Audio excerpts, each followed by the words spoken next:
What's that smell? Oh, that would be me. I've been swimming in raw sewage. I love it. I love it. That's the signal. Let's go. Do it.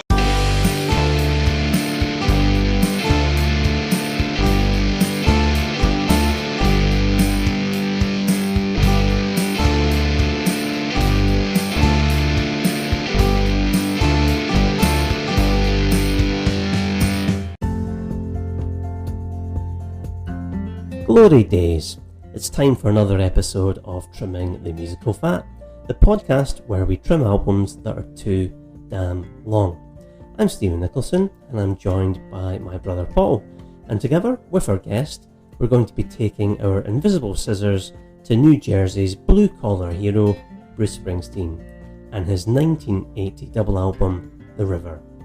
What's going to make the under 50-minute single vinyl TTMF supercut of the album? Jackson Cage, Hungry Heart, The Ties That Bind? Keep listening to find out as we dedicate 2 episodes to the album.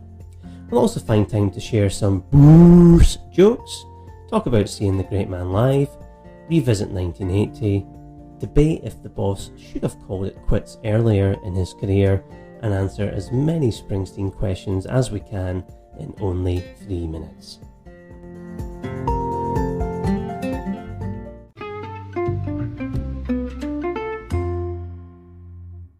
It's time to introduce our guest. Baby, he was born to run. It's Davie Melon. How you doing, Davie? Not bad, you alright? Very good. So you've been enjoying the very unseasonal sunshine here in Edinburgh today? It's been great. Just went round after sheep not long ago. Made it round, so I'm quite happy with that. You survived, which is good. And I've survived my first game of football in 2 years. If it suddenly there's no audio at my end halfway through, you'll know what's happened. I passed out from exhaustion. So did you watch the golf, Davie? The Open. I went and watched it in the Sunday in the pear tree. Yeah. And because it was lovely and sunny, get like a 3-pint pitcher of Magners between us. Nice. And then at some point, the bar staff, one of the waitresses said, we're turning it over to the Grand Prix. There's been a few requests, like, what? She watches the Grand Prix anymore. Yeah, no. We were forced inside because they actually turned it over. I hate it when that happens. I remember being in Amarillo, 40th birthday Route 66 trip, and it was the World Cup final. Germany versus... Who was the final again? Germany... Brazil, was it? No. Who was it? No, that was the semi-final. No, Brazil got hammered by Germany. Yeah, in the semi-final. In the quarter-final, I think it was.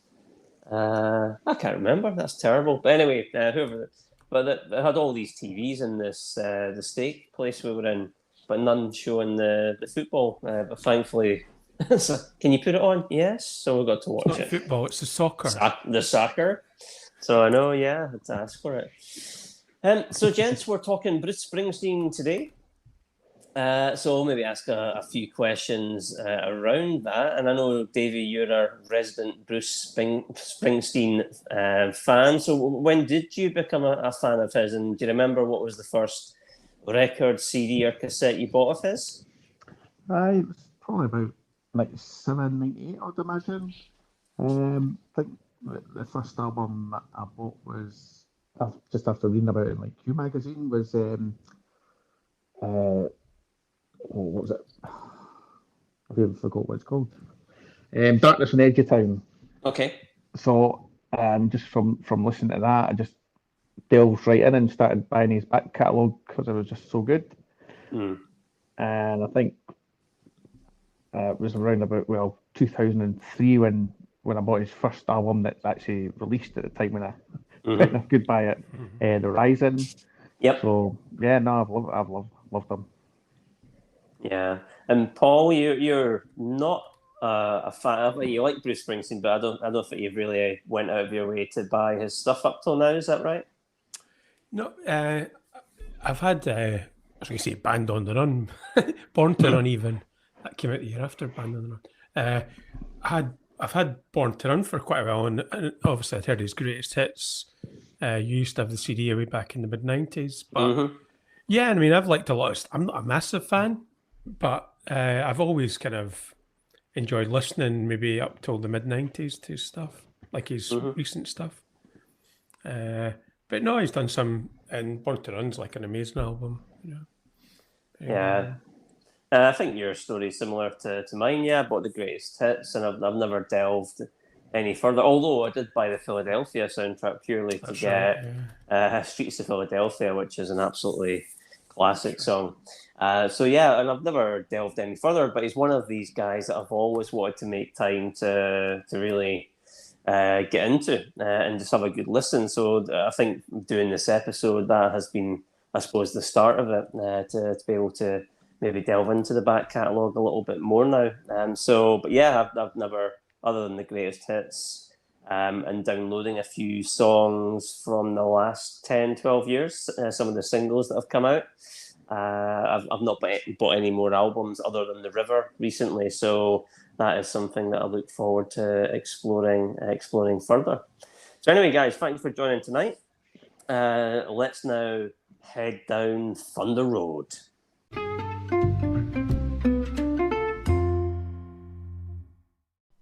It's the tale of the tape.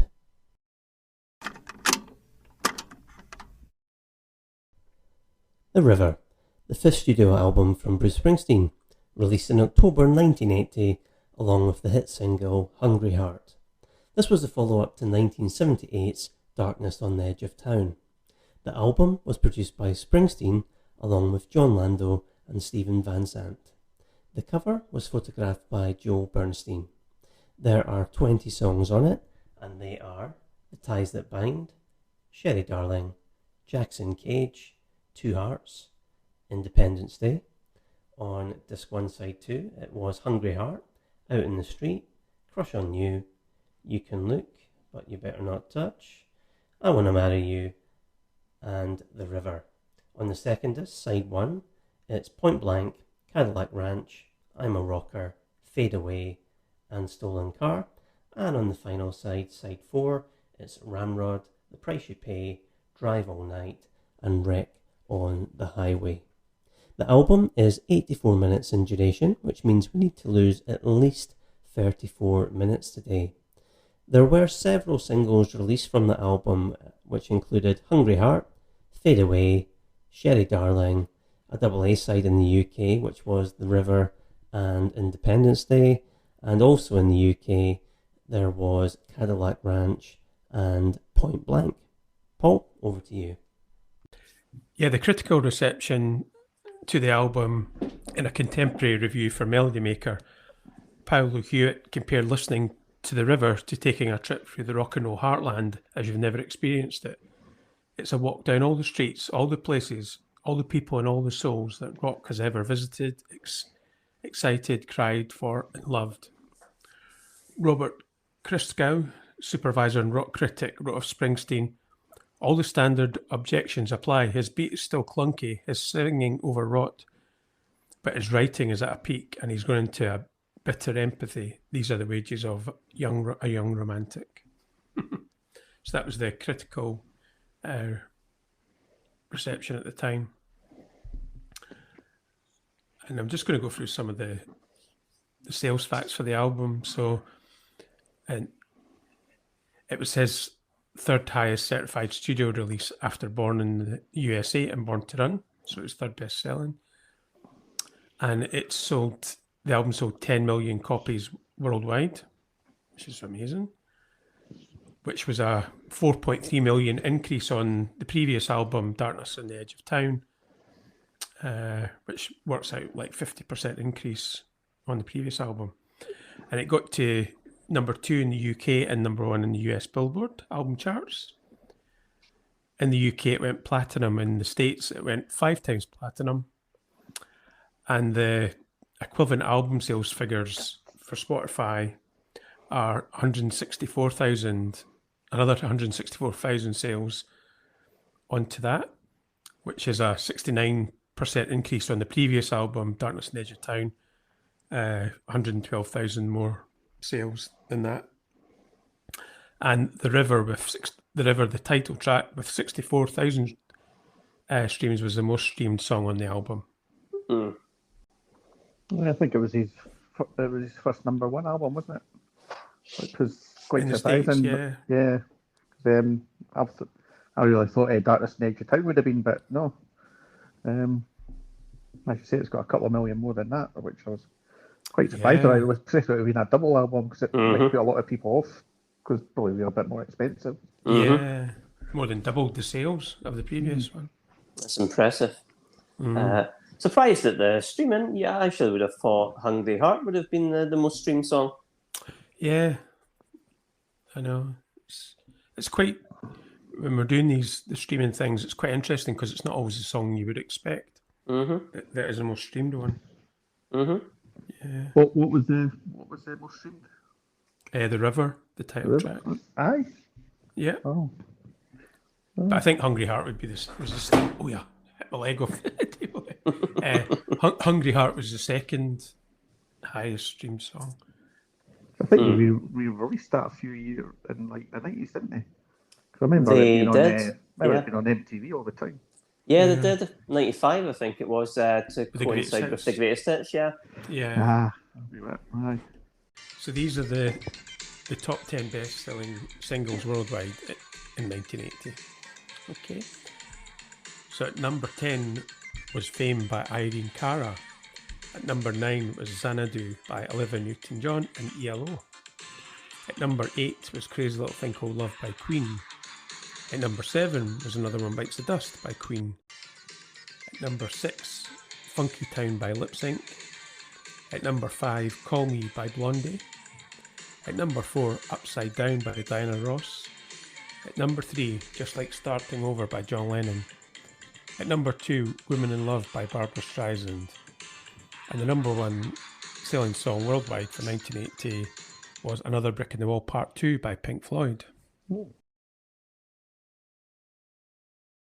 Pretty good top 10, didn't you? It's like cracking songs in there. A couple of Queen ones and Another Brick in the Wall. Was that the same top 10 as we had when we did The Wall? Or did you do something different that one? Well, that was the year before, and that was 79. So I think because the song came out like the album late 79, it was probably still selling into 1980. It did. I think it was like before I was born or something, wasn't it? Yeah. Which was October. So that was yeah. I think that's a fantastic top 10. It is definitely.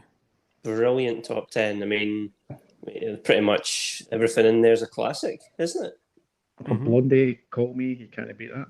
Yeah, Xanadu, Olivia Newton-John and ELO is fantastic. And 2 Queen songs, Just Like Starting Over, John Lennon, Women in Love, Barbra Streisand, Pink Floyd song. Yeah, that is maybe the best singles top 10 we've featured on the podcast so far, arguably. I would agree.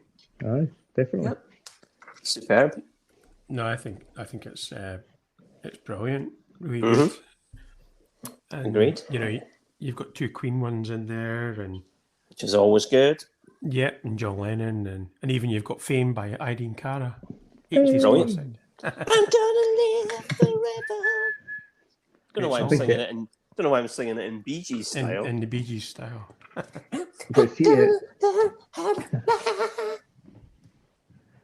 But see Blondie in the Hydro in November. Looking forward to it. That'd be a good show. Is it? All right. Okay. Yeah, I've read her autobiography last year. It was good, actually. Well, I watched them. I watched like the old Glastonbury videos that they had on the iPlayer, and they had the Blondie gig, and I was like watching it, like, really, she really has more songs than I actually remember she had. Oh yeah, yeah, very talented. Yep. I mean, Debbie Harry, a real trailblazer. Yeah, definitely. Yeah. Real trailblazer. If it wasn't for her, you wouldn't have had Madonna and Lady Gaga and Annie Lennox, all these people. Yeah, yep, definitely. Okay, so I'll now move on to the top 10 best-selling albums of 1980 worldwide.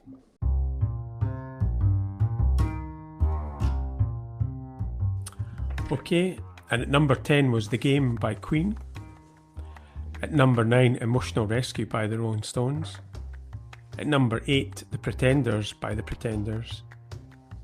And Xanadu, Olivia Newton-John and ELO. At number 6, Zenyatta Montata by the Police. At number 5, Glass Houses by Billy Joel. At number 4, The River by Bruce Springsteen. At number 3, Guilty by Barbra Streisand. At number 2, Double Fantasy by John Lennon. And the number 1 album that's actually sold 24 million, I think, Back in Black by AC/DC, is the top selling album of 1980 worldwide.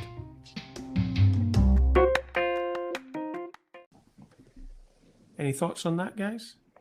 Well, for me, that's a turnaround on the singles, because I think I've only got about 2 of those albums, maybe 3. I think the only Queen album I've ever had is the Greatest Hits. Oh, right, yeah. But no, Glass House is a good album. It's a great album, yeah. Yeah. I haven't heard it. I'd like to listen. I've heard obviously the singles, but I'd like to get it, yeah. It's good. Really good album. I think Billy Joel kind of put out 3 or 4 kind of great albums in a row. Yeah, that's right. Kind of, in the late 70s, early 80s. What about I've never listened to it. Paul, Xanadu, the album, any good? Well, the first half of it, I mean, even Cliff Richard does a song on it. Really? The first half, yeah. So the first half's like a mixture. It's got like some Olivia Newton-John, Cliff Richard, because it's like a musical. But then the last half of the album, which is the best half, is the ELO songs, because you've got on it like the title track, "Don't Walk Away." It was the last time the ELO had like used orchestra. But some of their best stuff actually. "I'm Alive" as well. That's on it. But yeah, I was surprised. I have to say it was in the top 10. But yeah, Interesting. yeah, it's a bit of a mouthful saying the Police album, Zenyatta Montata. Easy for you to say. They had quite a few albums. That was maybe their second or third album, but they did have quite funny album titles, I have to say. Yep, Synchronicity. Yeah, there was another one as well. Some of them were quite hard to pronounce. Anyway. Okay, so I'll now go on to the top 10 movies of 1980. Okay. So at number 10 was The Blues Brothers, which starred John Belushi. At number 9 was the original Friday the 13th, which starred Kevin Bacon. At number 8 was Smokey and the Bandit 2, starring Burt Reynolds. At number 7 was The Coal Miner's Daughter, starring Sissy Spacek. At number 6 was Private Benjamin starring Goldie Hawn. At number 5, Any Which Way You Can, starring Clint Eastwood. At number 4, Airplane, starring Leslie Nielsen. At number 3, At number 3, Stir Crazy, starring Gene Wilder. At number 2, 9 to 5 by Dolly Parton. And at number 1, a film that we all agree is probably the best sequel of all time, The Empire Strikes Back, starring Mark Hamill. Wow. Yeah, so what do you think about that top 10, guys? Some top 10. Some quality movies in there. It started off really well with the Blues Brothers. That's Blues a Stone Brothers, Cold right. classic. Dum, dum, Good dum, dum, music, dum, I love dum, the dum, music. dum. 7 comedies. Yeah, well, Stir Crazy, Airplane, Private Benjamin's kind of a comedy, isn't it? Yeah. Which you can's a comedy. Smoking the Band, yeah. 3/4 of them are comedies. Very unusual. And Friday the 13th, Kevin Bacon, that must be one of his first films, if not the first film. I think I watched that for the first time about 2 years ago. Oh, really? Yeah. Good special effects and makeup and all. Enjoy the end, Davie. Is it Jason Voorhees, isn't it? Yeah. Jumps out the water. Yeah, Always get yeah. Halloween in that mixed up. Like I know. Jason I Voorhees. was kind of thinking that actually, but 4 years. Might Michael Myers. Did Not the one did from you- Austin Powers. Did you go and see that in the cinema, Steve? Empire Strikes Back. I did, yeah. My dad took me. Yeah, 1980. I think it was 81. It came out in Britain, wasn't it? No, I think it was 80. 80. Well, It might have yeah, been but- the end of 80, but you maybe saw it in 81, yeah. But I vividly remember going to see that, just being so excited, and yeah, just I still remember that, and I would have been 6-year-old, 6 or 7, and just absolutely one of those change your life movies. Yeah. Loved it. Possibly the best movie ever, certainly up there anyway. Maybe, yeah, definitely one of my favourites, if not my favorite. But yeah, other interesting thing there is, and Airplane is also one of my favorite movies of all time. Maybe the funniest movie of all time for me. But the Blues Brothers, was that not meant to be regarded as a failure? Yeah, it's in the top 10 grossing movies of the year. Yeah, I don't know, because I think you're right. I almost thought it was a cult cult classic. But it's obviously done a lot more business than people thought. But then Yeah. you wouldn't expect Friday the 13th to be in there either, would you? No, probably not.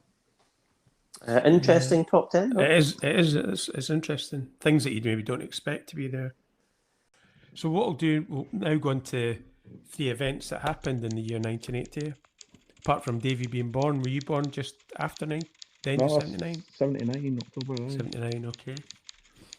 And so one of the events was the Iranian hostage crisis in London. 6 Iranian-born terrorists took over the Iranian embassy. And so the SAS retook the embassy on May the 5th, and 1 terrorist survived. And I know they've made a few films about that, actually. Who Dares Wins, maybe. And the 1980 Olympics, obviously, is quite poetic at the moment, because the 2020 Olympics are on, even though it's 2021 at the moment.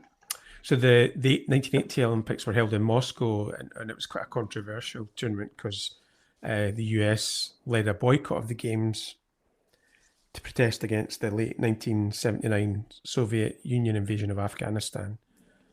82 countries followed suit, with athletes from 16 of them participating under a neutral flag. And yeah, a tragic end to the year, yeah. And John Lennon is murdered outside his New York apartment by a deranged fan just after embarking on a musical comeback after a 5-year hiatus. Yeah. What do you think about those 3 events from the year? You remember any of those, Steve? I do remember the news about the Iranian hostage thing, because I remember the news showing the SAS going in. That's right. And the explosion on the balcony. So remember that. One of the guys was a Scotsman, wasn't he? One of the SAS guys. The Olympics, the only thing I remember was that the one Alan Wells? That's the one, yeah. That's the one, he won gold, yeah. So Alan Wells, obviously British, a Scotsman, won the 100 metres gold, and true story, where me and Paul grew up. His family lived in the house that was connected to our back garden, yeah. That's right. And he trained down at the field, the Harriers. That's right, yeah, local football field. That's right. And John Lennon, actually remember Dad buying the newspaper, and it had that on the front of it, yeah. And obviously the news was full of the John Lennon thing and his music at the time. So yeah, no, obviously it wasn't really getting the full what it really meant, but yeah, I do vaguely remember it. Just the newspaper is the thing I remember the most. Yeah, no, I don't remember. And in my sort of consciousness, he's always been dead, but like it just seems like probably the most tragic musician. Like you think about the way to go and everything around it. And what's interesting was that Double Fantasy was number 2. Was it number 2 in the album? Yeah, number 2. And that a lot of that was after he died. The sales obviously skyrocketed, but because when it was released, I think it was October, the sales were okay, and it was slated by the critics, and then obviously when he died, it had more poignancy and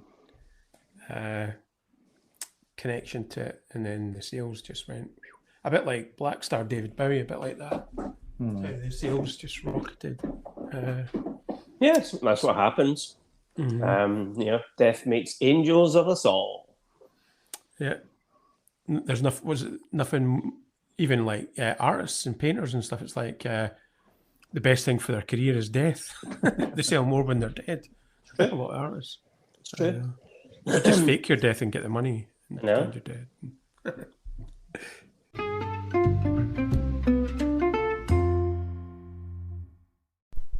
We're being stopped point blank in our tracks as it's time to trim the talk, where we are all asked the same question and have to answer in alphabetical order.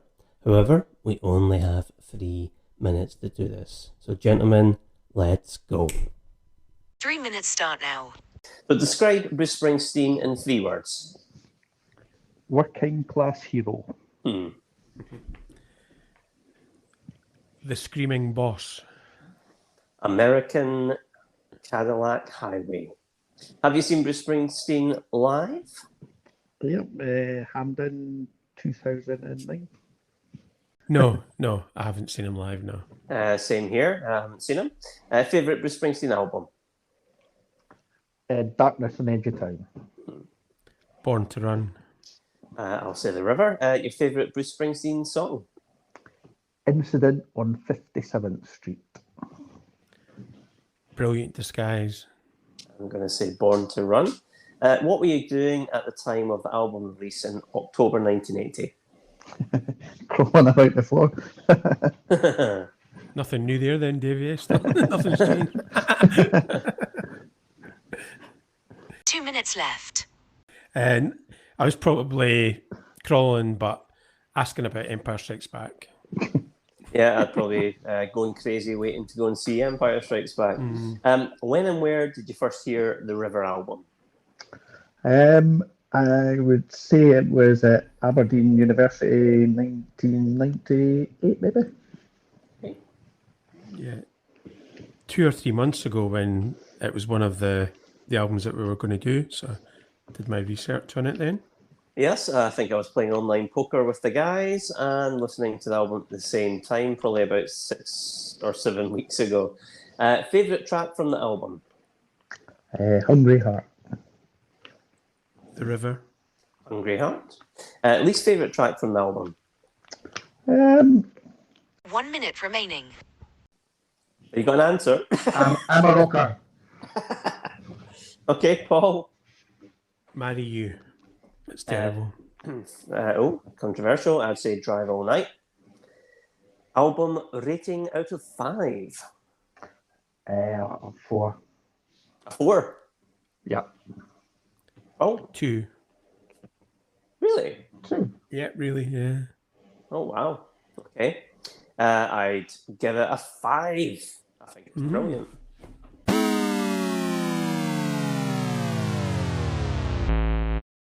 So, Davie, you're the only one that's seen the Boss live. Tell us about it. Yeah, so I think it was probably my first ever sojourn through to Glasgow. Probably one of the only gigs I actually went to in my 20s, other than a couple of Radiohead gigs. What bands never ever came to Edinburgh, so I was just too scared to go through to Glasgow. Thought I'd get stabbed.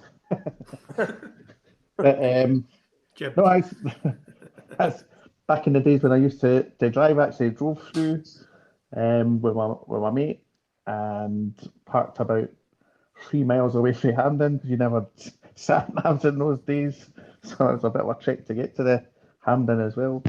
But and it's probably the only gig I've ever been to where I've never had a drink.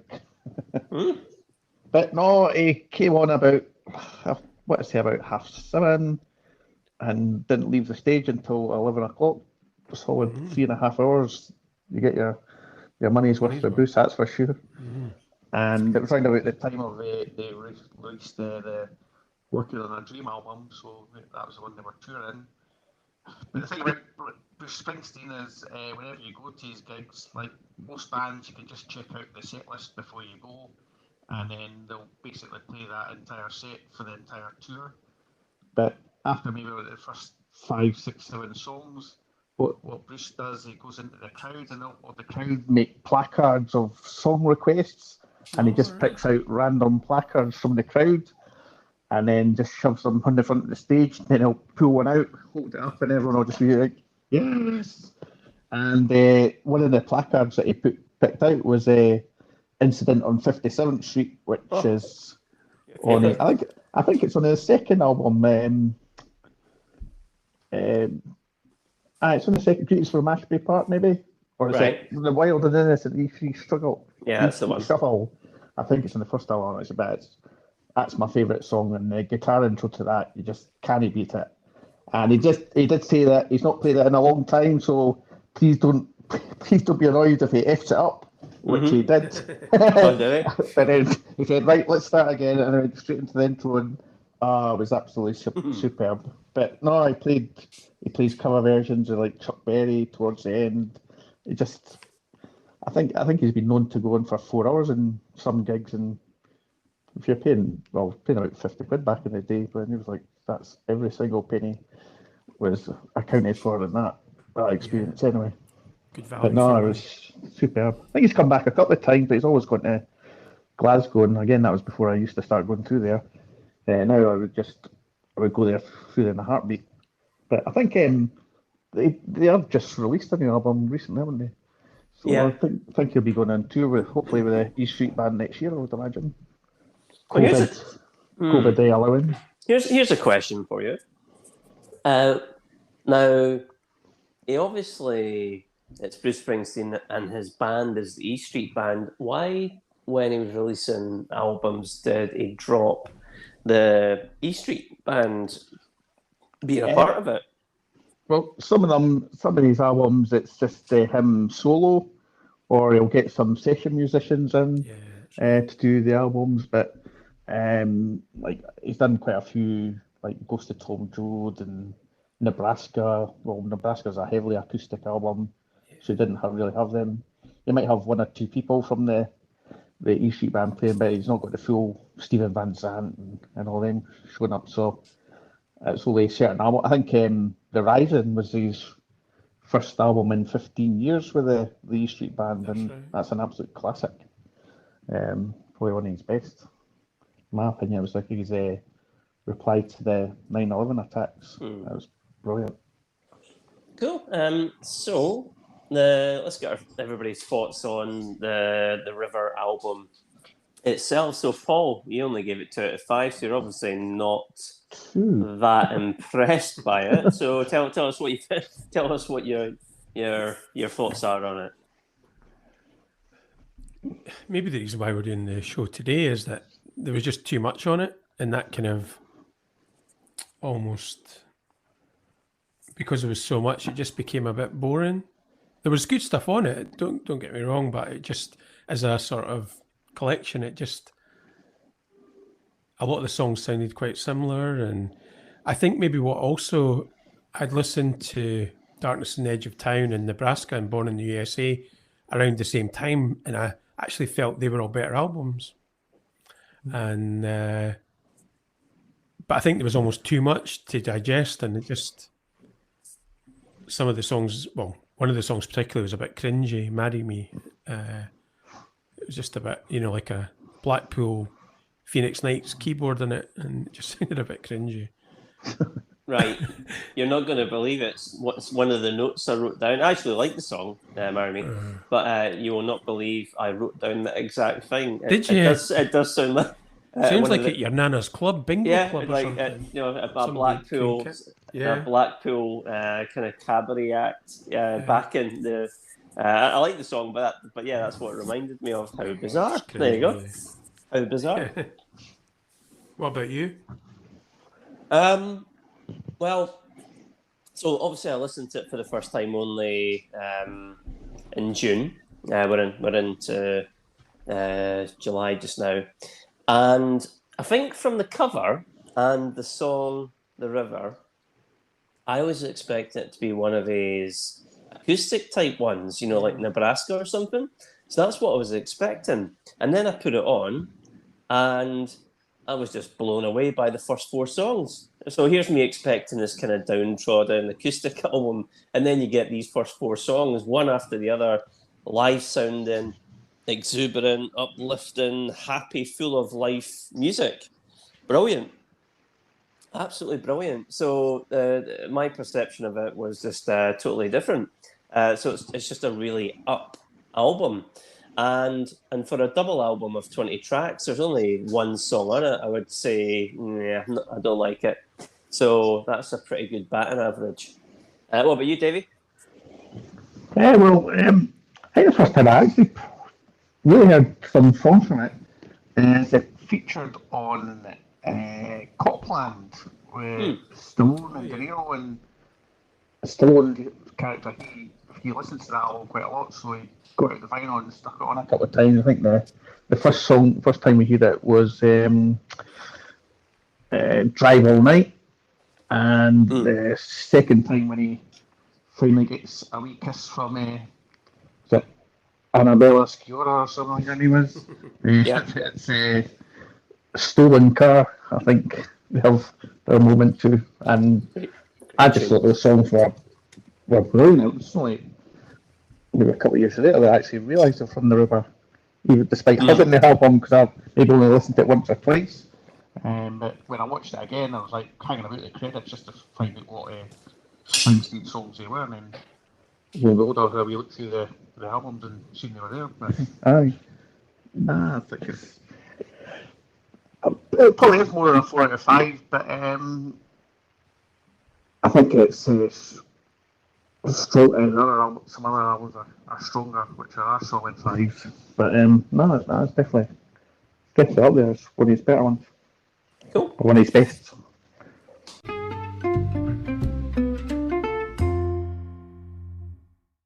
So let's take a trip to the promised land called laughter with some Bruce Springsteen jokes, or more accurately, I think we've only got one joke this week, and I think, Davey, you're the one that has the joke.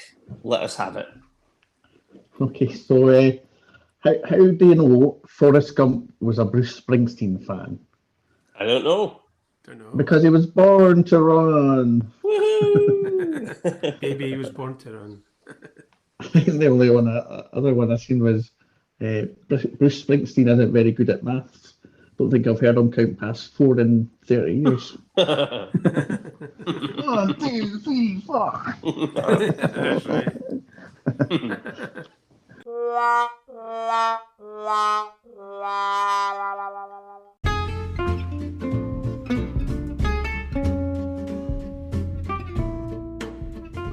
Well, we're about to pass through the tunnel of love and lose our signal, but fear not, there are better days ahead with part 2 of The River. So in part 2, we'll do a deep dive into the album and critique each song. We'll also decide on which songs we want to appear on our supercut of the album, and I know that discussion is going to be very lively. The other thing we'll look at is we'll discuss, do we think Bruce Springsteen should have called it a day earlier in his career, or are we glad he is still going on touring and making music? So, thank you all for joining us today. If you want to learn more about the podcast or what we're up to, you can check us out on our website, which is www.trimmingthemusicalfat.com. We're also on social media, so you can find us on Twitter, Facebook and Instagram, and we also have a YouTube channel as well, so you can get in touch with us through these different ways. So keep dancing in the dark, and remember to come back for the concluding episode of Bruce Springsteen's The River.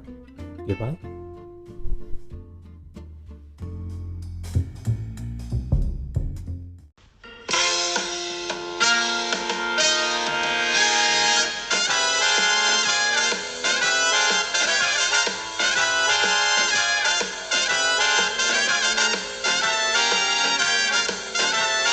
So let's just talk a little bit. Hang on a second. Yeah, I'm sure. just hearing echoes. Sure.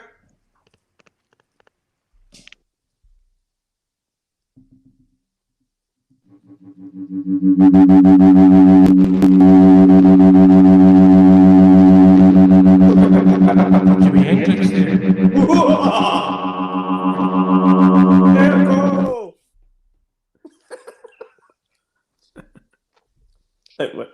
Was that Bruce Springsteen live? Can you hear me now? Oh, Perfect. that was very exciting. I love it. I love it.